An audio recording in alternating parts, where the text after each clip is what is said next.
국민의당 박지원 전 대표 전화 연결하겠습니다. 박 대표님 안녕하십니까? 안녕하세요. 박지원입니다. 예.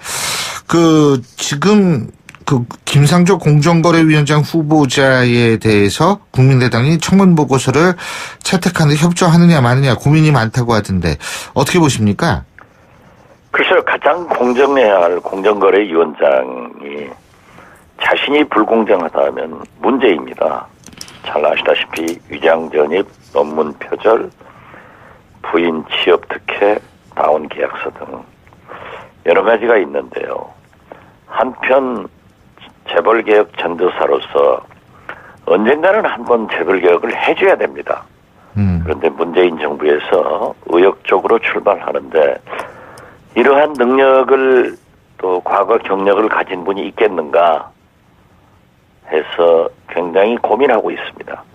그렇지만 국민 여론이 어떻게 흘러갈 것인가 조금 더 주시할 필요가 있지 않는가. 저 개인적으로는 함에도 불구하고 재벌 개혁을 위해서 청문 보고서를 채택하는 것이 좋겠다 하는 생각을 갖습니다마는 당내 의원들의 견해와 특히 청문위원 지도부의 결정이 어떻게 내려질지 조금 더 주시하겠습니다. 강경호 외교부 장관 후보자 같은 경우에는 어떻게 보십니까? 글쎄 이분도 참 유능하신 분이고 무엇보다도 외교부에서 굉장히 고시 출신 왕국 아니에요? 예. 그런데 비고시 출신이고 또 여성이고 그래서 굉장히 신선감을 주었는데 너무나 많은 것들이 나오지만은 함에도 불구하고 저는 개인적으로 이분도 적당하다 그런 갈등에 쌓여 있습니다. 그렇군요. 당내 분위기는 어떻습니까? 당내 분위기는 김상조, 강경화 이 두 분에 대해서 상당히 강경한 분위기인 것만은 사실입니다. 예. 김희수 헌법재판소장 후보자는 어떻게 보세요? 김희수 헌법재판소장은 제가 지난 토요일 광주에 가서 5.18 등 몇 분의 시민단체, 학계 대표들과 만났습니다. 거기에서 여론을 들어보더라도 5.18 관계 재판에 대해서는 이분이 학교 다닐 때 민청년 학생운동을 했고 또 군 법무관으로서 당시 26세의 중위로서 계엄군 그러한 요구에 의해서 그런 판결을 했지 않느냐. 그리고 그분의 삶의 족적이 굉장히 이해할 만하다. 당시 분위기로 봐서. 그래서 광주 5.18 단체나 시민단체, 학계 지도자들은 굉장히 이해하는 편입니다. 그리고 한편 통진당, 이석기 이 두 재판에 대해서는 상당히 견해 차이가 있기 때문에 광주 분위기는 괜찮습니다.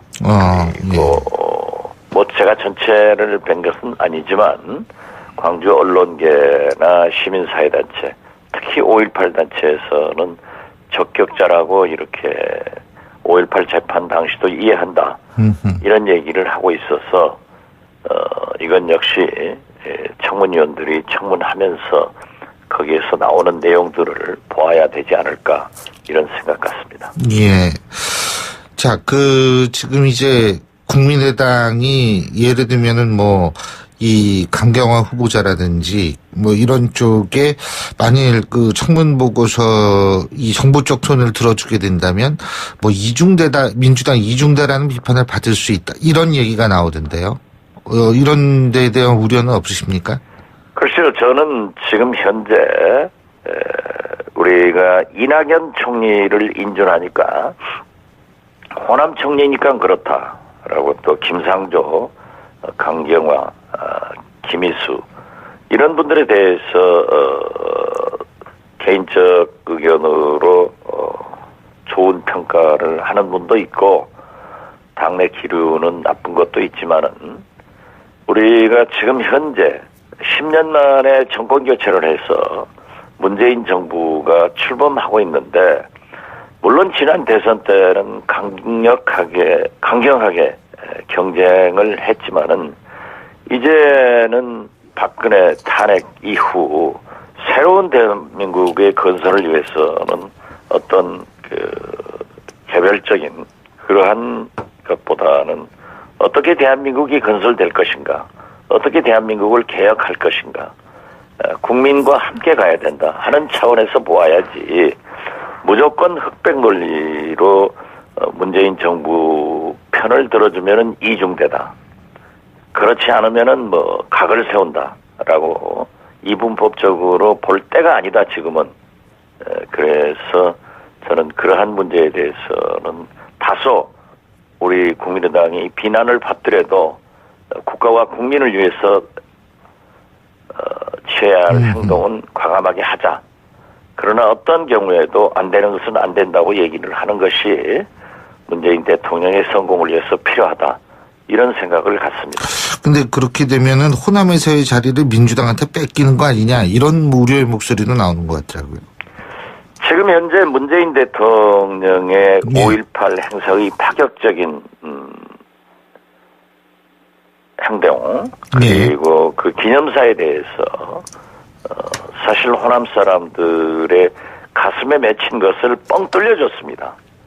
그리고 거듭 말씀드리지만 정권 교체, 호남 인사차별에 대한 홀대가 가셔가고 있기 때문에 저는 지금 국민의당이 호남에서 지지를 받지 못하고 있다 하는 것은 어쩔 수 없는 현상입니다.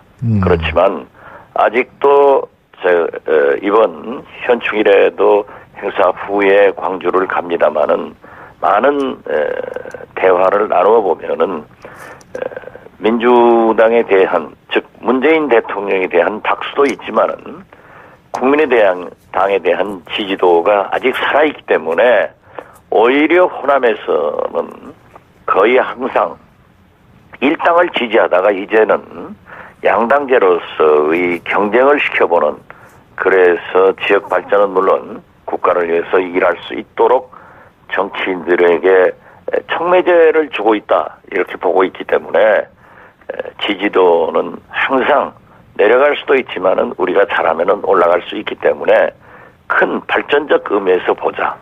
그런 차원에서 영남에서도 이러한 변화가 광주의 변화가 영남에서도 대구에서도 부산에서도 일어나주기를 바라고 있습니다. 예. 자, 그리고 사드 보고 누락 논란이요. 청와대는 이러면 오늘 진상조사 결과를 발표한다는 건데, 그죠? 이 부분 어떻게 보고 계십니까? 저는 문재인 대통령이 과거 NLL 국가기록원 문건 공개를 요구해가지고 가진 경험이 있을 겁니다. 외교 문제에 대해서 무조건 모든 것을 공개하고 투명하게 하자 하는 것은 어떤 차원에서 보면은 국민의 알 권리를 위해서 또 국민과 함께 가기 위해서 필요하다고 하지만은 정확하지 않은 것을 이렇게 대통령께서 직접 나서가지고 문제를 키우는 것은 바람직하지 않다. 저는 그런 생각을 갖고 우리 당에서도 모든 의원들이 여기에는 같은 견해를 가지고 있는 것으로 알고 있습니다. 그 얘기는 결국은 문제를 너무 많은 부분을 공개한다 이런 데는 무리가 있다 이 말씀이신가요? 지금 사실 사드 문제는 미국과도 관계가 있지만은 예. 중국과의 경제 보복 문제로 더 큰 관계가 있지 않습니까? 예. 생업에. 그래서 우리는 대통령 선거 전에도 줄기차게 사드 배치의 최적지는 국회이기 때문에 국회에서 비준 동의를 받도록 요구를 했고 문재인 정부에서도 절차적 하자가 있다고 하면은 저는 국회 비준 동의를 받는 것으로 알고 있습니다. 그렇지만 현재 사드는 상당히 엑스밴드 레이더 때문에 문제가 되는 겁니다. 예. 그래서 그러한 것은 외교적으로 기술적으로 해결할 수 있지 않을까 하는 것에 기대를 두고 대통령께서도 미국, 중국에 특사를 보내서 이러한 문제를 해결해 간다고 하면은 한다고 하셨고 또 그렇게 추진했다고 하면서 예. 조금 그 외교적 알겠습니다. 해결의 기미가 보였는데 이게 공개함으로써 다 또 원점으로 가서 예. 진실 공방으로 가는 것은 바람직하지 않다 예. 이렇게 생각합니다. 예. 오늘 말씀 여기까지 듣겠습니다. 고맙습니다. 네, 감사합니다. 지금까지 국민의당 박지원 전 대표였습니다. 신율의 출발 새 아침 2부 순서 여기서 줄이고요. 전 8시 10분 3부에서 뵙겠습니다.